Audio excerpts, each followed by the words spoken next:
గౌరవనీయులైన రేవంత్ రెడ్డి గారు సమ్మక్క సారలమ్మల చల్లని సన్నిధి నుంచి పాదయాత్ర ప్రారంభిస్తే ఇప్పుడు తెలంగాణ ప్రజా ప్రభుత్వ అభివృద్ధి జైత్రయాత్రగా సాగుతోంది. మీ అందరి చప్పట్లతో వారికి ఆశీస్సులు అందించవలసిందిగా కోరుతోంది ఈ వేదిక. మీకు తెలుసు, ఒక బెండలపాడు ఆదివాసీ గ్రామంలో ఇందిరమ్మ ఇండ్లు, అదిగో ఇప్పుడు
గౌరవనీయులైన రేవంత్ రెడ్డి గారు సమ్మక్క సారలమ్మల చల్లని సన్నిధి నుంచి పాదయాత్ర ప్రారంభిస్తే ఇప్పుడు తెలంగాణ ప్రజా ప్రభుత్వ అభివృద్ధి జైత్రయాత్రగా సాగుతోంది. మీ అందరి చప్పట్లతో వారికి ఆశీస్సులు అందించవలసిందిగా కోరుతోంది ఈ వేదిక.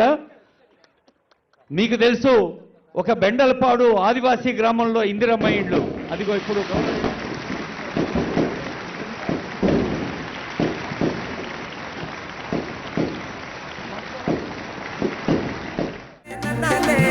నన్నే